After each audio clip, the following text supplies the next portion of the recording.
యాదాద్రి జిల్లాలో జరిగిన రోడ్డు ప్రమాదానికి సంబంధించిన జీడీఎల్సీవి ఒక ట్రక్ ఢీకొనడంతో శివాంజలి ట్రావెల్స్ బస్సు ఒక ట్రక్కును ఢీకొంది. దీంతో బస్ డ్రైవర్ అలాగే ప్రయాణికురాలు మృతి చెందినట్టుగా తెలుస్తోంది. యాదాద్రి జిల్లా చౌటుప్పల్ మండలం బొర్రెలగూడెంలో జరిగిన ప్రమాదానికి సంబంధించిన దృశ్యాలను కూడా మనం చూస్తూ ఉన్నాం.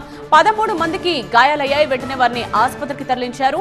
విజయవాడ నుండి హైదరాబాద్ వెళుతుండగా ఈ ప్రమాదం జరిగింది. యాక్సిడెంట్ కారణంగా అక్కడ భారీగా ట్రాఫిక్ జామ్ కూడా అయింది.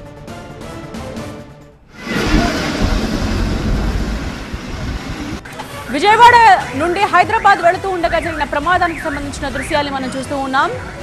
యాదాద్రి జిల్లా చౌటుప్పల్ మండలం బొర్రెలగూడెంలో జరిగింది ఈ యాక్సిడెంట్. ట్రక్కును శివాంజలి ట్రావెల్స్ బస్ ఢీకొనడంతో బస్ డ్రైవర్ సహా ఒక ప్రయాణికురాలు మృతి చెందారు. 13 మందికి గాయాలయ్యాయి. ఆసుపత్రికి తరలించారు. వెంటనే వారిని విజయవాడ నుండి హైదరాబాద్కు వెళుతూ ఉండగా ఈ ప్రమాదం జరిగింది. ఇక యాక్సిడెంట్ కారణంగా అక్కడ భారీగా ట్రాఫిక్ జామ్ అయింది.